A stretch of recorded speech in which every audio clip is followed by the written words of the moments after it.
You know, if you just practice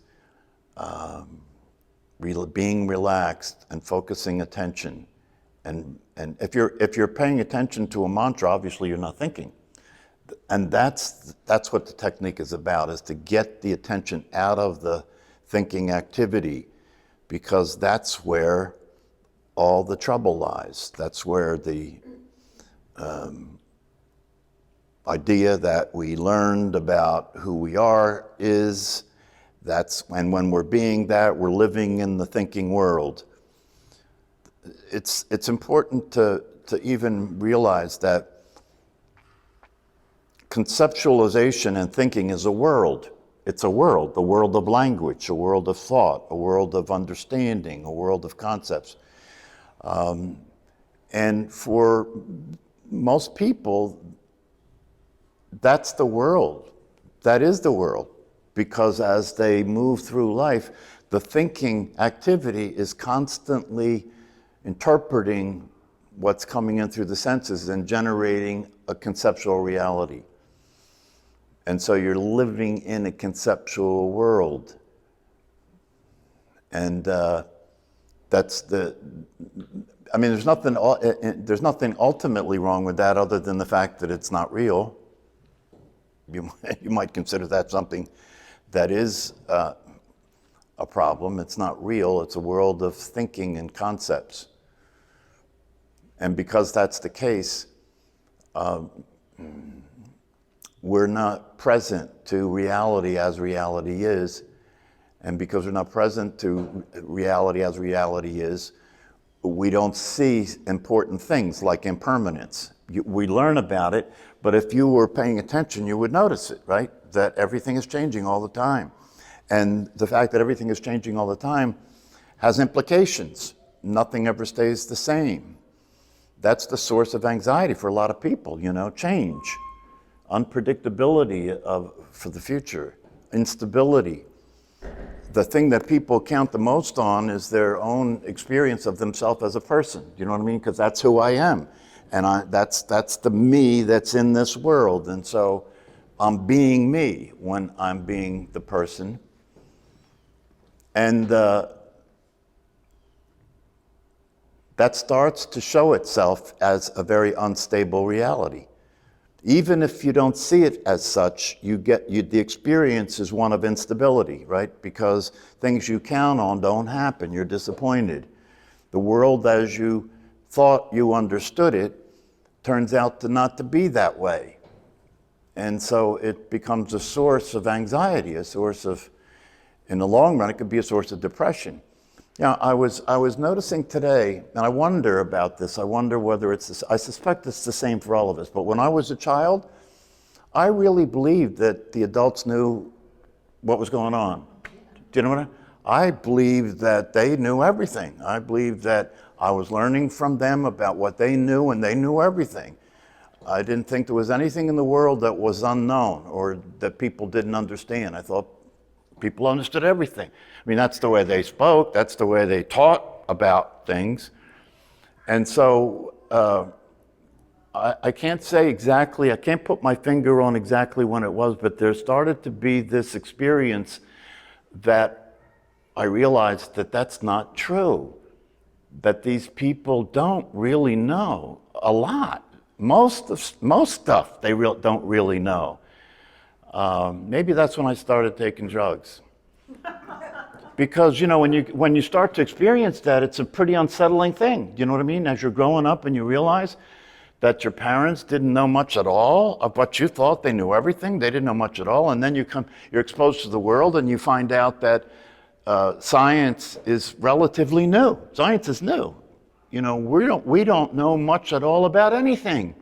And in an ultimate sense, if you understand the things that are spoken about in the spiritual teachings, in an ultimate sense, we don't know anything and we never will. Because all that we use to know is conceptual. So we encounter something, we name it, right? And then we play around with it to see how it works, right? And then we understand it, then we say we know it, right? But all we did was label it and observe it, right? but we still don't know what it is. We don't know what we are. We don't know what anything is.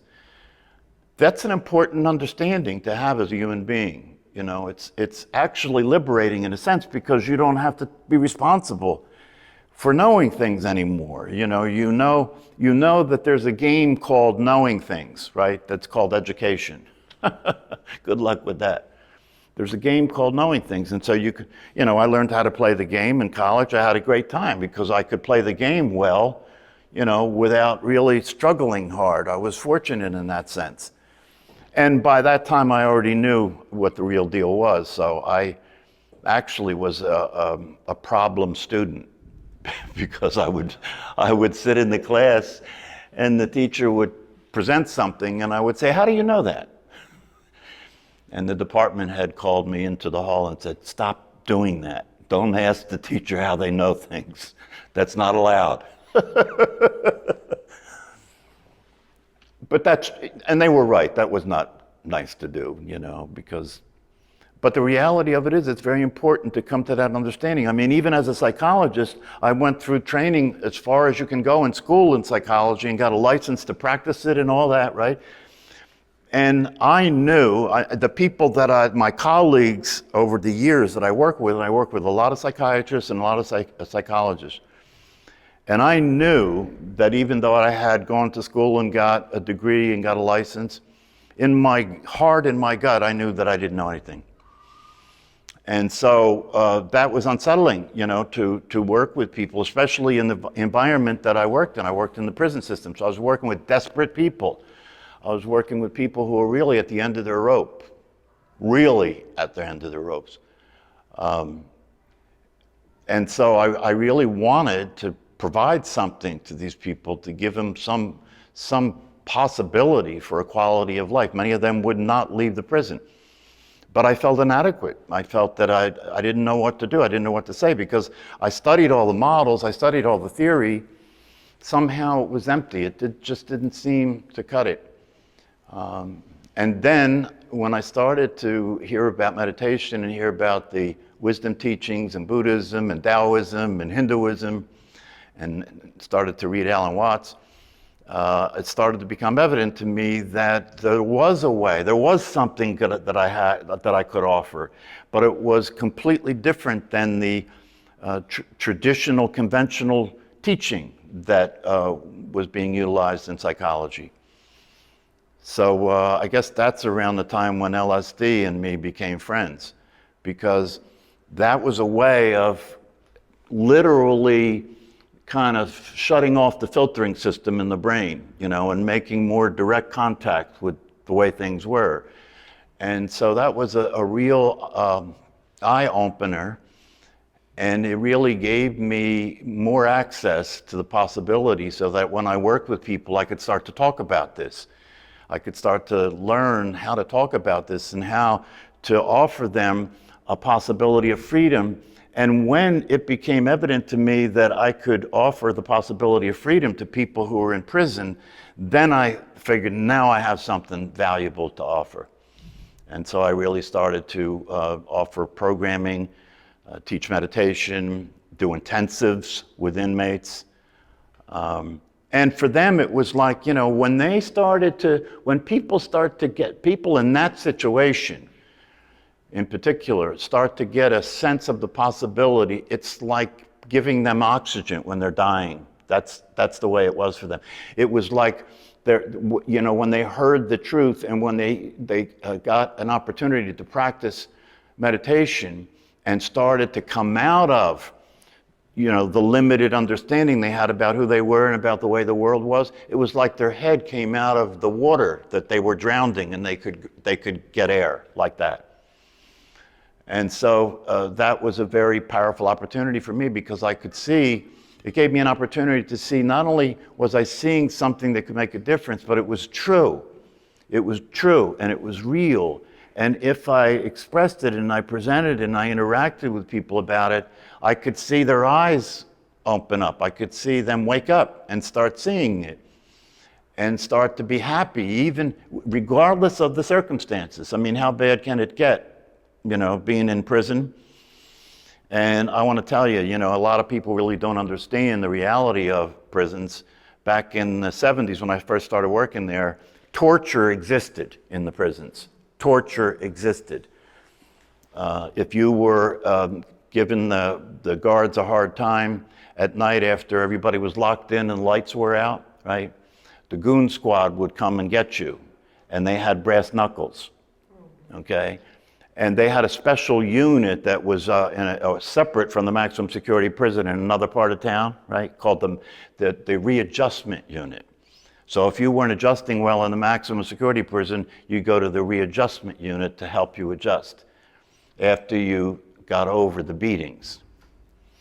So this was what I was working in the 70s, and civilians were treated like they were really a problem. What was going on in the prisons back then, they did not want people from the public inside seeing it. It was a closed reality, right? A lot's changed since then, in terms of it not being as brutal and there not being overt torture. Although the system that it still exists today, in which if you violate the prison rules, you go to what they call administrative segregation, which is like full-time lockup. So you get to live in a 7-by-7 cell 24 hours a day.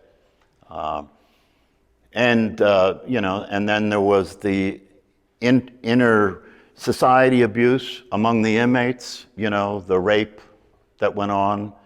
And there was a system there where the strongest survived. So it was clearly a hell.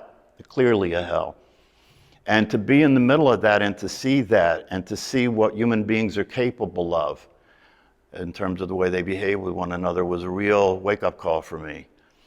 And so but it also offered me the opportunity to provide something to the people that I had the opportunity to work with. Back in the day, the guards in that particular system were Irish. And you couldn't get a job there if you weren't Irish, right? Or if you did get a job and you weren't Irish, you wouldn't stay long because they would push you out. And it was a closed society. But then over the years, that stuff changed, and so you could just take a civil service test and become a guard. But then the way it worked was then it wasn't Irish anymore, but there was the old school guards. And if you didn't behave in a way to get accepted by that group, right, then you were ostracized. And that was necessary because if you were going to brutalize inmates and you were going to do it in the presence of other guards, they had to cover you. They had to cover it up. So it was just a crazy, crazy situation. And unfortunately, as far as I can tell, it's still that way. Kind of thing. People, when they're left, there's been psychological research on this. People, when they're left on their own to fulfill a certain role, like a prison guard, right? They have power like a cop or a soldier, right? That's one of the things that's interesting to me about this war that's going on right now, right? They say war crimes. War is a crime. What are you talking about, war crimes? Once there's a war, that's a zone in where there's no law. There's no law. There's no sheriff. There's no law. If you're a soldier in a war and you're in a war situation, you can kill anybody you want. Nobody's ever going to blame you for it, right? Of course, they're going to blame the leader of the country, right? But it's not really a matter of that person being the source of that behavior. When the United States was in Vietnam, right, the Marines there were massacring people, just like they're saying they were doing it in Ukraine. And, it's interesting how we have such a short memory. We did that. United States soldiers did that in Vietnam and Afghanistan and anywhere else they were. And anytime there's a war, that behavior exists. Rape and murder exists during a war. And one of the things that's happening now with this war is it's being played out on television, right? So everybody's accusing each other of things. That's a war crime, and look what they did. And trying to demonize the head of the country and so forth. But this is all just an example of ignorance. This is just an example of how primitive we still are. And then we sit at home and watch TV, and we have no idea how our minds have been manipulated and how our minds continue to be manipulated by this news. And because we're egocentric and because we're not that highly evolved or mature as a human being, we fall prey to these things. We go along with it. We go along with it. So one of the things that happens if you start to wake up, if you start to meditate, you start to wake up, you stop flying with the flock.